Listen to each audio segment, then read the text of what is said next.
한 번은 뜨거운 여름날 아테네의 광장에서 소크라테스는 그의 제자들과 함께 앉아 있었다. 햇볕이 가득한 그리운 도시에서 겹보긴 기나긴 하루가 될 것을 예감하며 그들은 토론을 시작했다. 주제는 다름 아닌 진정한 지혜란 무엇인가? 였다. 소크라테스는 제자들에게 말했다. 아무도 진정한 지혜를 가질 수 없다. 우리에게 가장 중요한 것은 무지를 인식하는 것이다. 그의 제자들은 이를 이해하지 못하고 고개를 갸우뚱거리며 물었다. 선생님, 그렇다면 우리가 무엇을 알아야 합니까? 소크라테스는 잠시 눈을 감으며 생각에 잠겼다. 그러고 나서 유쾌한 미소를 지으며 이야기하기 시작했다. 이것은 오래된 친구와의 이야기입니다. 그 친구의 이름은 크라톤입니다. 크라톤은 지방에서 온 평범한 농부였다. 그는 소크라테스와 함께 어린 시절을 보냈다. 어느 날 크라톤은 소크라테스를 찾아와 기뻐하며 말했다. 소크라테스, 나는 드디어 내가 무엇을 모르는지 알게 되었소. 소크라테스는 흥미롭게 듣기 시작했다. 어떤 깨달음을 얻었소? 크라톤은 크게 웃으며 이야기했다. 몇 년 전 나는 모든 문제의 정답을 알고 있다고 생각했소. 식물을 키우는 법, 동물을 돌보는 법, 그리고 나의 밭에서 최고의 수확을 얻는 법까지. 하지만 어느 날 이상하게 작물이 잘 자라지 않았소. 나는 왜 그런지 알아내기 위해 이웃 사람들을 찾아갔소. 그 전까지 나는 그들이 나보다 무식하다고 생각했지만 그들 각자가 나름대로의 방법을 가지고 있었소. 일부는 독특한 비료를 사용했고 다른 일부는 새로운 관계 방법을 시도했소. 그런 과정에서 나는 나 자신의 무지를 인식하게 되었소. 나는 그들처럼 배워야 했소. 그래서 그들의 조언을 듣고 더 많은 공부를 시작했소. 그 결과 나는 지금 그 어느 때보다도 풍요로운 수확을 얻고 있소. 그리고 깨달았소. 내가 진짜로 알고 있던 것은 내가 알고 있는 것이 아주 적다는 것뿐이었소. 소크라테스는 고개를 끄덕이며 말했다. 바로 그것이네. 크라톤, 진정한 지혜는 우리 자신의 무지를 인식하고 그것을 인정하는 것에부터 시작되는 법이네. 그럼으로써 우리는 더 겸손하게 학습을 지속할 수 있지. 이 이야기를 들은 제자들은 조금씩 무지의 가치를 이해하기 시작했다. 그들은 소크라테스의 말을 깊이 새기며 자신의 삶에 적용하려 노력했다. 시간이 흘러 그들 각각이 다양한 분야에서 큰 성취를 이루었지만 한결같이 그들은 자신이 무지라는 것을 인식하고 있었다. 배움과 발전은 끝이 없는 길이었다는 소크라테스의 교훈이 그들의 내면 깊숙이 자리 잡게 되었다. 이렇게 해서 소크라테스의 중요한 이론인 무지의 지혜는 그들뿐 아니라 우리 모든 사람들에게도 큰 교훈을 주고 있다. 마치 크라톤이 그랬던 것처럼 우리가 진정한 지혜를 얻기 위해 끊임없이 배우고 성장할 수 있기 때문이다. 두 번째 이야기, 니체의 영원 회귀에 대한 개념을 풀어 설명하기 위해 오늘 나는 흥미로운 이야기를 하나 들려주려고 해.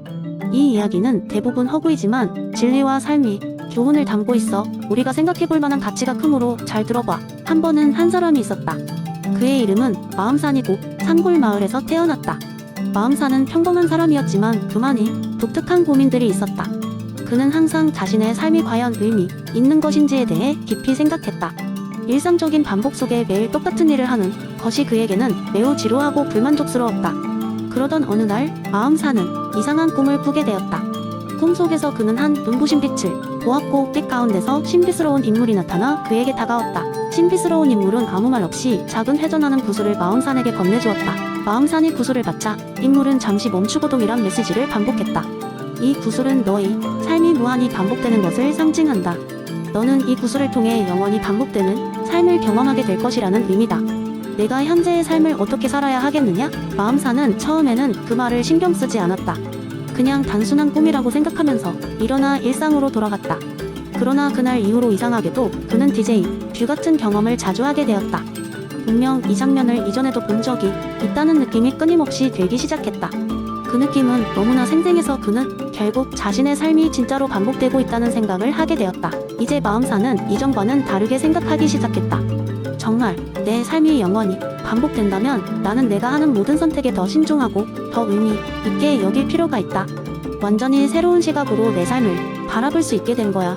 그는 일을 할 때도 사람들과의 관계에서도 그 모든 순간을 더 깊이 생각하고 의미를 부여하기 시작했다. 그는 작은 일에도 감사하는 법을 배웠고 매 순간을 최대한 즐기며 살았다. 그는 자신의 관심사를 깊이 파고들었고 이전에는 별로 중요하게 여기지 않았던 작은 기쁨도 더 크게 느끼게 되었다. 친구와의 대화, 가족과의 시간, 일상 이 소소한 일들이 이제는 그에게 큰 의미를 갖게 되었다. 어느 날 마음산은 또 다시 그 신비스러운 인물을 꿈에서 만났다. 이번에는 인물이 먼저 말을 꺼냈다. 어떻게 너의 삶이 변화되었느냐? 마음산은 미소를 지으며 말했다. 나는 매 순간을 소중하게 여기고 최선을 다해 살아가고 있습니다. 이 반복되는 삶 속에서도 의미를 찾아내려 노력하고 있습니다. 그 인물은 만족스러운 표정으로 고개를 끄덕였다. 니체의 영원 회귀 이론을 이해한 것 같고 진정으로 내면화했구나. 이제 내 삶은 진정한 의미를 찾아가고 있다. 꿈은 사라지고 마음 사는 깊은 감동을 느낌과 함께 깨어났다. 그날 이후로 그는 더욱 더 자신의 삶을 소중히 여기며 살았다. 이 이야기를 통해 우리가 배울 수 있는 것은 무엇일까? 바로 니체가 강조한 영원 회귀의 의미다. 우리는 우리의 삶을 영원히 반복될 것으로 상상함으로써 매 순간을 특별하고 소중하게 여길 수 있다. 그리고 그 순간들을 통해 우리는 진정한 자신을 발견하고 의미 있는 삶을 살아갈 수 있는 것이다. 마음산의 이야기처럼 우리 모두도 영원 회귀의 개념을 통해 우리의 삶을 한층 더 깊이 이해하고 성숙해질 수 있기를 바란다. 세 번째 이야기. 어느 조용한 마을에 사람들에게 아주 흥미로운 도전 과제가 내려졌다. 바로 정의로운 사회구성 게임이었습니다. 이 게임은 마을 주민 모두가 초대를 받은 아주 특별한 모임으로 이루어졌고, 마을 회관에 설치된 대형 스크린과 커다란 원탁이 중심에 자리 잡고 있었습니다. 모임이 시작되자 마을의 가장 현명하다고 소문난 노인 롤스 할아버지가 중앙에 서서 사람들을 바라보며 말하기 시작했습니다. 오늘 여러분은 히어로가 될 수 있습니다. 우리가 지금부터 만들 사회가 얼마나 공정하고 정의로운지 확인해봅시다. 단계는 간단합니다. 여러분은 무지의 베일을 쓰고 이 게임에 참여하게 됩니다. 주민들은 서로 속닥거리며 무지의 베일에 대한 설명을 기다렸습니다. 롤스 할아버지는 천천히 말을 이었습니다. 무지의 베일을 쓴다는 건 여러분이 자신의 신분이나 특성을 모른 채로 게임에 참여한다는 뜻입니다.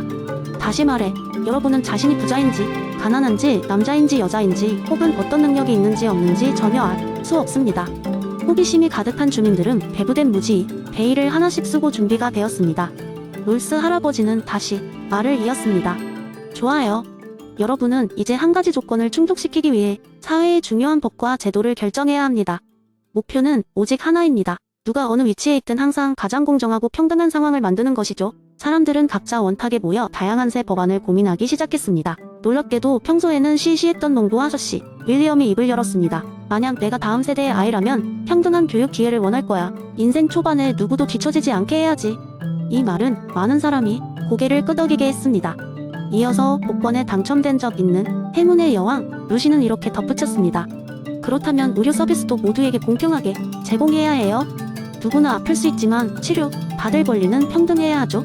시간이 흐를수록 베일을 쓴 사람들은 근본적인 인간의 권리와 공정한 분배에 대해 더 깊이 생각하게 되었습니다. 평소에는 작은 마을에 소란을 일으키던 경비원 찰리도 손을 들고 말했습니다.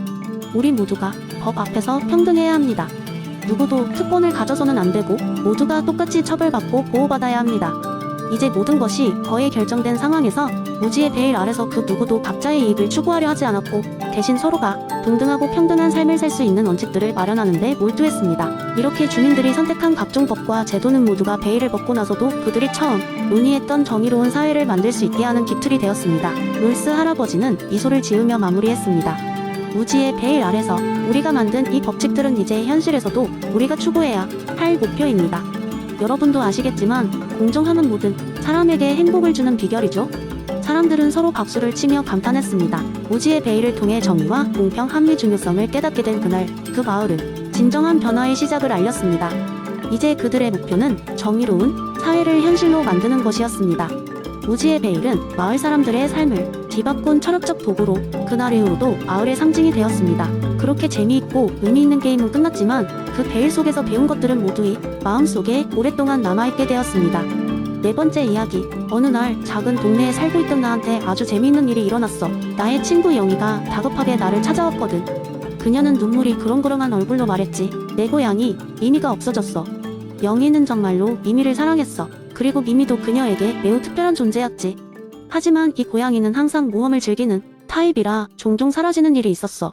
난 위로의 말로 그녀에게 말했어. 영희야, 미미는 틀림없이 돌아올 거야. 걱정하지 마. 하지만 영희는 마음이 편치 않아 했고, 우리는 결국 그 동네에서 미미를 찾기로 했어. 이때 나는 마이클 샌델의 정의란 무엇인가 책에서 배운 3가지 정의 관점을 떠올리게 되었어. 만약 이 이야기를 그 이론들로 풀어본다면 어떻게 되나 궁금했거든. 미미를 찾기 위해 우리는 동네 사람들에게 도움을 청하기로 했어.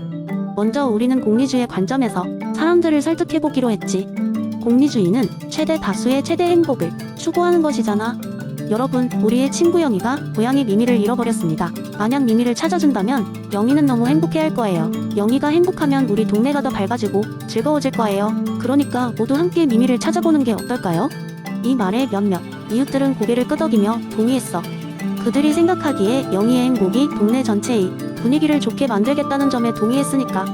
하지만 복리주의만으로는 많은 사람을 설득하기 힘들었어. 그래서 우리는 자유지상주의적인 접근도 시도해보기로 했어. 이 관점에 따르면 개인의 자유와 권리가 최우선이니까. 고양이 미미는 영희의 소중한 친구이고 소유물이에요. 그녀는 당연히 자신의 고양이를 되찾을 권리가 있습니다. 여러분 도와주셔서 그녀의 권리를 지켜주세요. 이 말에 몇몇 이웃들도 이제 도와주겠다고 했어. 그들은 영희가 자신의 권리를 찾는 것을 돕는 것이 옳다고 생각했거든. 마지막으로 우리는 공동체주의적인 접근을 시도해보기로 했어. 공동체주의는 개인이 공동체와 깊이 연결되어 있으며 개인의 행동이 공동체 전체의 가치를 반영한다고 봐. 우리 동네는 서로 돕고 배려하는 따뜻한 공동체잖아요. 우리는 모두 한 가족과도 같아요. 지금 영희가 힘들어하고 있으니 우리가 모두 나서서 도와줘요. 그게 바로 우리 동네의 가치이고 우리가 지향하는 모습 아니겠어요?